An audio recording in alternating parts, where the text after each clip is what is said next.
It's abominable that there are arsonists and extremists that continue to burn Manipur down. The lives of the Manipuris is at stake. They are living in fear. They don't know if theirs is going to be the next house that is going to be torched by the arsonists, or whether they will even live to survive the onslaught of the extremists who have taken over the tranquility of Manipur away. The people of Manipur don't want this violence to go on. What they want is peace and calm. They want to go back to their homes. They want to go back to the lives that they have been forced to leave behind. They want that their children go back to their schools. They want to go back to their jobs, and they want normalcy to return.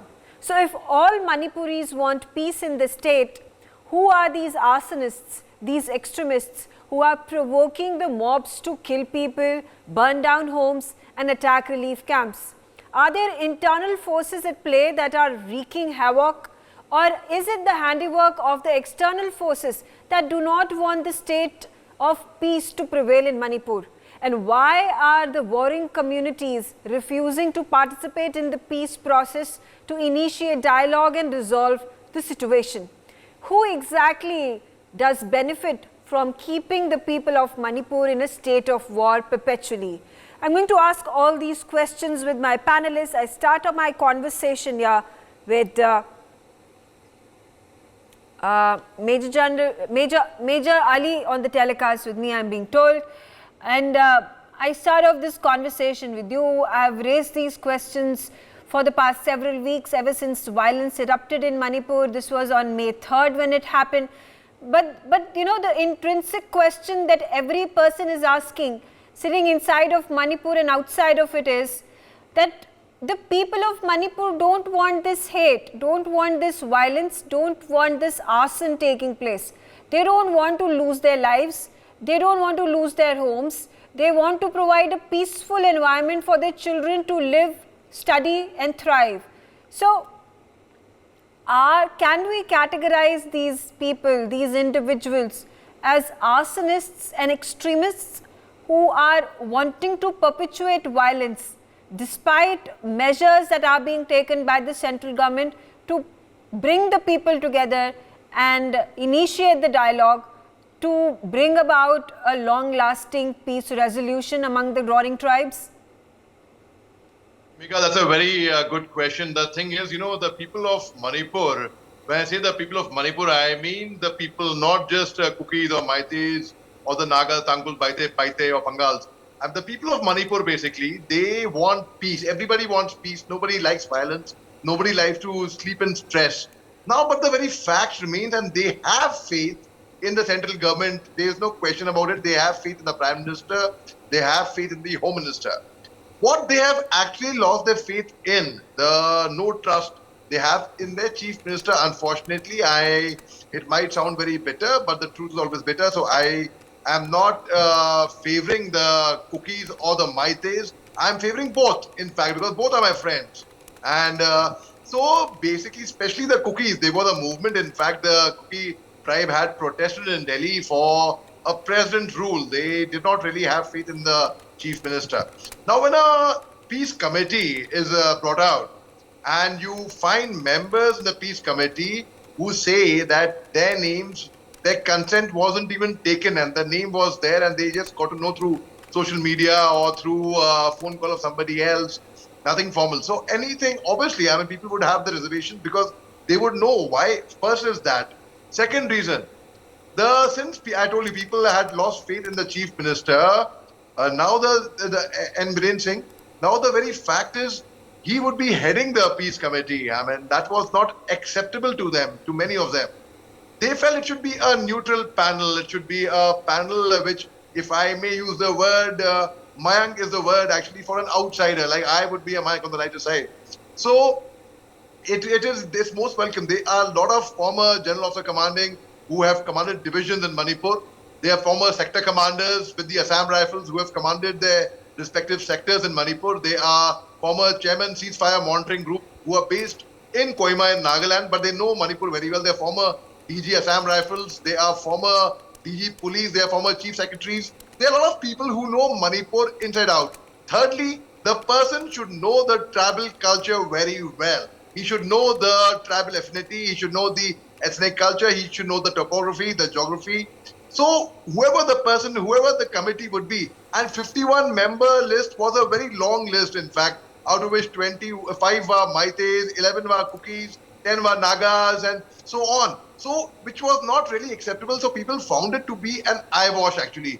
They felt, no, they want genuine peace. And my humble appeal to my brothers and sisters in Manipur who are indulging in arson, in vandalizing, in violence, please stop that, because that is going to come against them only. If people are watching, if anyone would be watching from Manipur right now, because I know there is the internet was suspended till 15th, and then further on, I don't know if they, because if I send a WhatsApp message to my friend in Manipur, it doesn't get delivered, it only gets one tick. So I presume perhaps the internet services are not back over there. So I would really urge everyone to please maintain calm, silence, and peace. I will quickly conclude by quoting an example of 1997, 1998. I was present on the soil of Manipur at that time, Mega. So, Mega, there was a big fight, big conflict in Churachandpur between the Cookies, who were driven out from North Manipur, and they had come to Churachandpur. The Zomis, they were the Shautes are basically from the Paites from who had come from the original roots are from Mizoram, actually. So they were there, and there was a big ethnic clash where thousands of families were uprooted, and thousands of homes were lost. Thousands, and there were many people who were killed. Over 300 people were killed in that clash. But later on, they became friends. They are almost the same tribe. They would call it an in-house fight, because both of them are Cookies. They have affinity towards Cookies. Like, for example, they're different, like Mars, for example. Mars have affinity towards the Cookies. Similarly, now when the Zomi and the Cookies were fighting, when they sacrificed a bull, and then they shook hands, and the next day, that same feast of sacrificing a bull was reciprocated by the Zomis as well, of Cookies. So they became friends. If they could become friends. Okay. But you know, the situation is much tenser, if I may put it that way. And I'm going to quickly get in a word from Major General Ranjan Kochar as well. Now, General Kochar, the big question that I ask here is that do you get a feeling that the Manipuris themselves are not wanting to resolve this issue deliberately?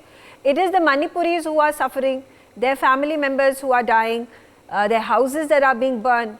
So if a large majority of the Manipur people are not wanting this arson and rioting and violence, then which is this minority that is wreaking havoc by perpetuating violence, by instigating people, by gathering together mobs of thousands of people and torching a minister's house?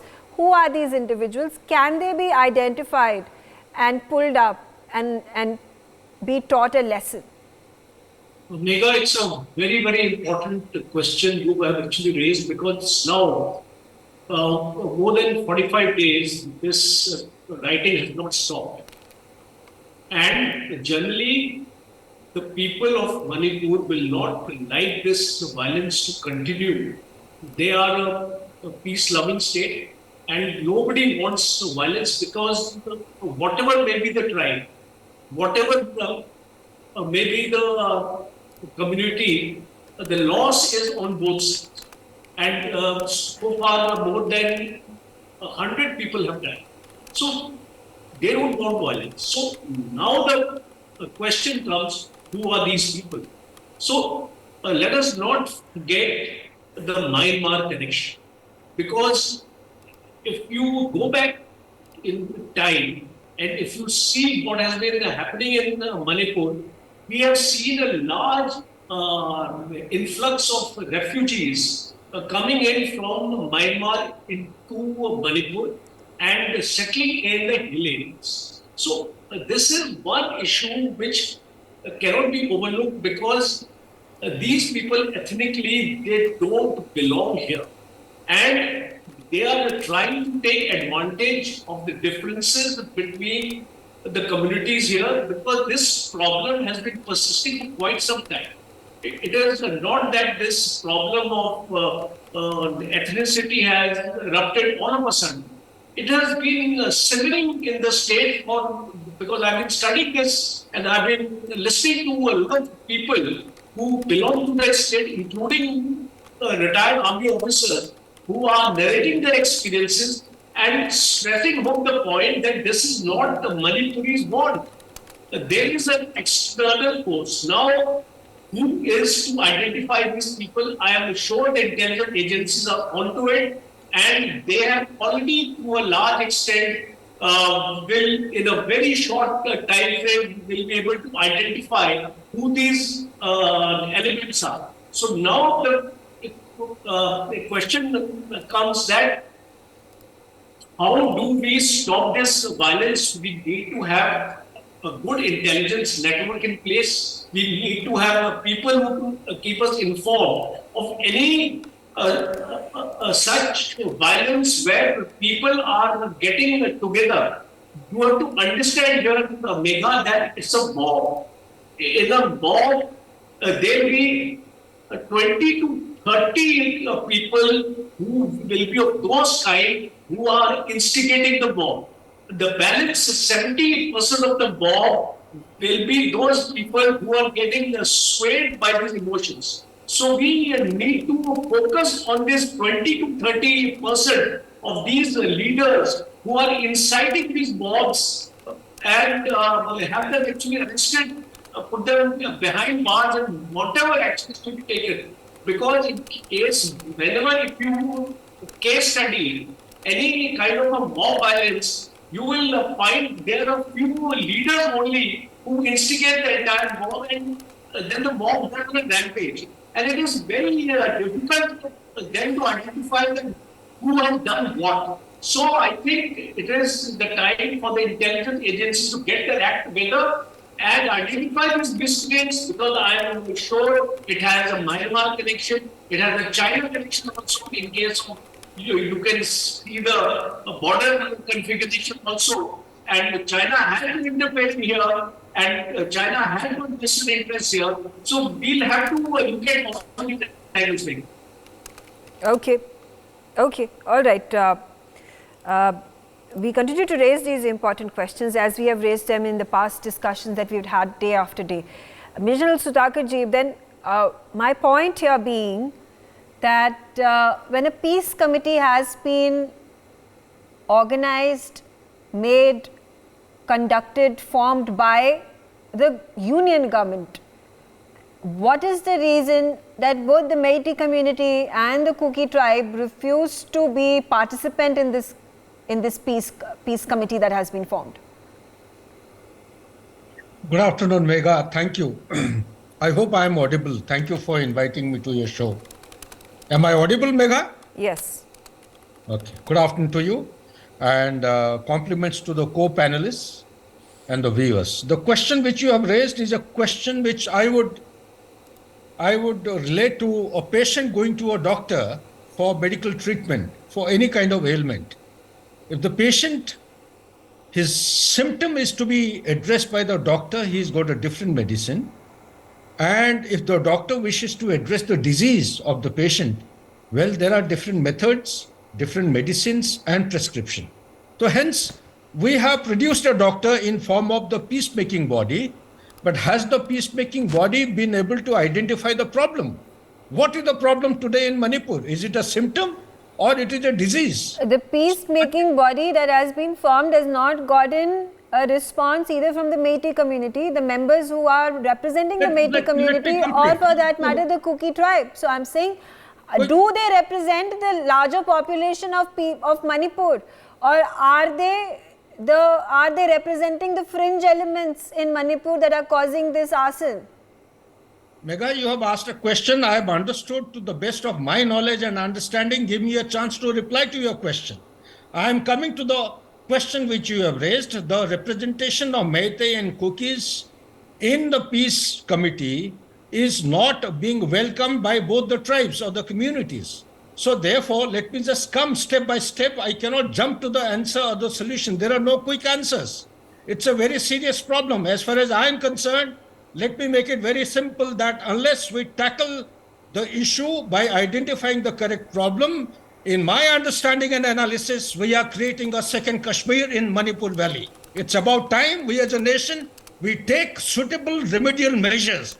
Those measures, like I have given the example of a doctor and a patient, there is a short-term measure, there is a mid-term measure, and there is a long-term perspective plan. The short-term measure is to bring in somehow or the other peace and harmony. It is only then thereafter we can talk about lasting peace. It is only after then we can talk about lasting economic development. So how does that happen? That happens by putting all the government machinery tools available in our hand into effective employment or deployment.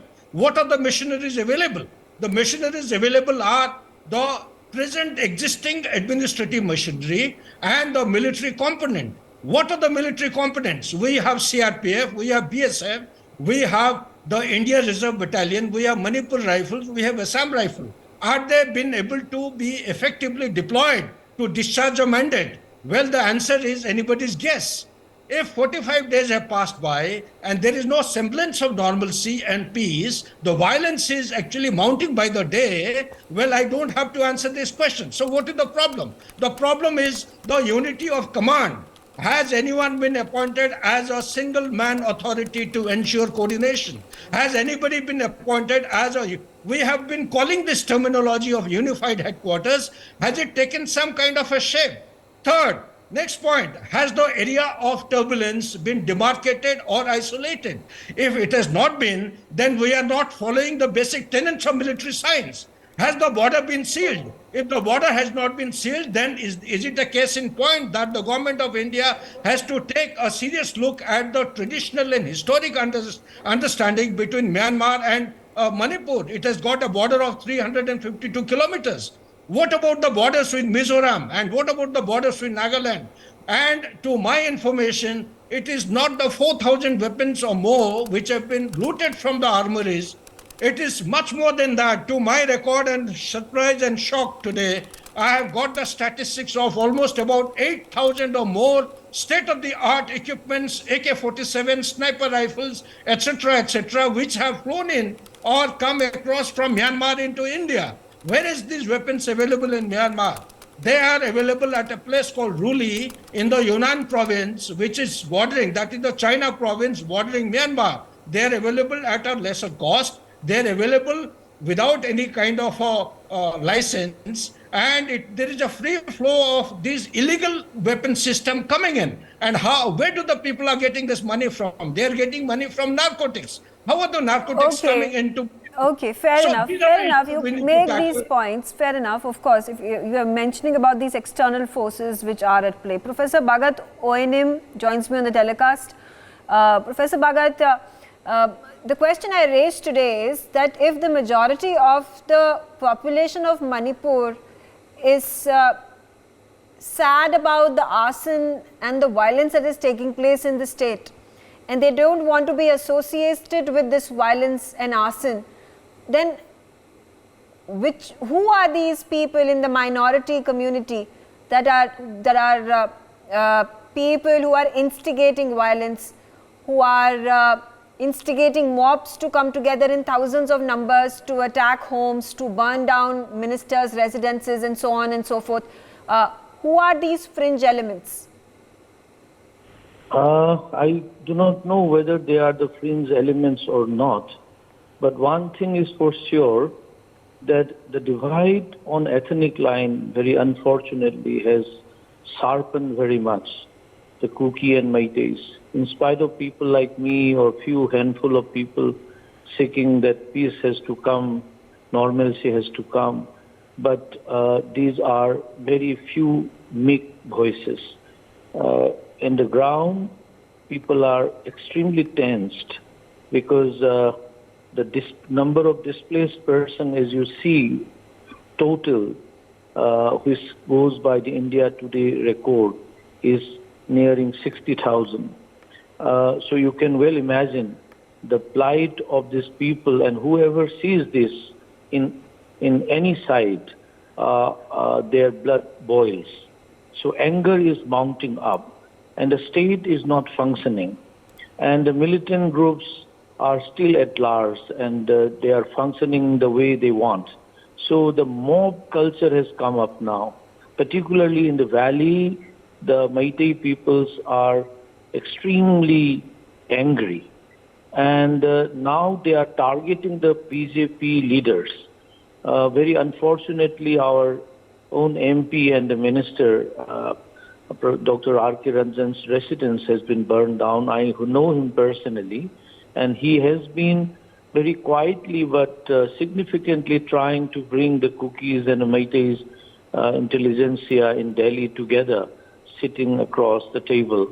But somehow that message may not have reached, or whatever may be the reason. Very unfortunate incident has happened. Okay. So, let me also get in a word from Gladys Wifey Hanjan. Gladys, this is unfortunate what is happening, but if this continues to happen, this is definitely not the way to find a solution to the problem. How do we find a solution? How do we tell people to calm down? And like I said, the majority of Manipur does not want this. They're just bearing the brunt of it. It's who are these people who are actually orchestrating these attacks? First and foremost things, I just joined in a few minutes ago because I don't know why the line was not clear.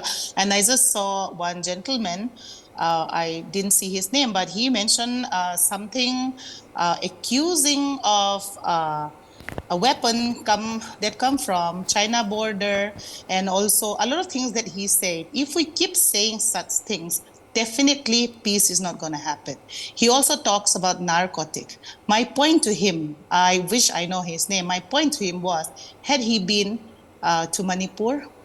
Did he live there? Or he just spoke because he heard some internet rumor. So such kind of thing, even on TV, we should be very, very careful. I'm so sorry, sir, that you say that the narcotic money helped them in buying guns. Please prove this. I want in the next talk, you have to come up with document. Don't just say something because you heard over somewhere, which directly people will take it, and then, they will level again. Please live in Manipur at least 5 years to make such a strong statement. I would like Major Ali to come into this point because Major Ali is non-Manipur, Nagaland. Okay, I've lost that connection again with Gladys, but again, quickly, 30 seconds before I wrap this up. And Major Ali, again, this continues to be a question that is raised particularly from the Kuki community, the Kuki tribe. They say that it is not external forces, it is not militancy, it is not terrorism that is emanating out of the borders along Manipur that is the cause of this violence. While other communities mentioned about this militancy that has, the insurgency that has continued in the state. Now, how must the state and the central government tackle this? And are these rumors or there is some credence to these in this piece of news? Megha, is that question to me? Yeah. Okay, Megha. Megha, there are certain underground factions in Manipur as well, like there's People Liberation Army, the United Nations Liberation Front, there's KLA, the KYKL, Kangla Yawan Kanna Loop, there's PULF, the United Liberation Front. Now, these underground factions, unfortunately, they also collect tax from the local people. So the local people over there, they are victimized. They are paying tax to our Indian government, rightly so, and they're also paying tax to the undergrounds. So the undergrounds collect tax, and majority of the undergrounds get a lot of money from there, and that is where they go and buy their weapons, which are very freely available from China or anywhere else. Now that is the underground I'm talking about. Now when the clash took place of 3rd May, well, a lot of weapons were looted from the Manipur Police State Commandos, and I have served with I have jointly operated with them. They are a very good fighting force. It surprises me no end how thousands of weapons go missing from the court, from the armory of the Manipur Police State Commandos. So obviously, people would lose their faith in them. I don't blame the locals in losing their faith in the Manipur State Commandos without casting any aspersions on anyone. Why is it that, have you noticed, why is that people have faith in the Indian Army? Why is it that the people have faith in the Assam Rifles? Because they do not take sides. They do a totally neutral job. They will clean the mess. they will trot out any arsenal who's coming, irrespective. Fair whichever enough. tribe, Fair enough. community. But then the question arises is why are the groups, why are the communities distrustful of the peace initiation that has been proposed by the central government?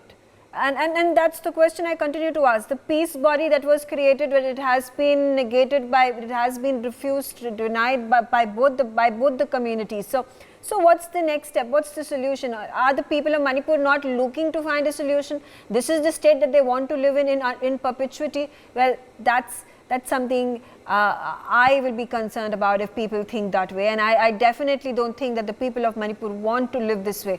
They don't want to be suffering from the instigation that is coming in from these certain individuals, certain organizations, and there has to be a peace process that needs to be found out sooner rather than later on a very urgent basis. For more such videos, subscribe to the NewsX YouTube channel, hit the bell icon.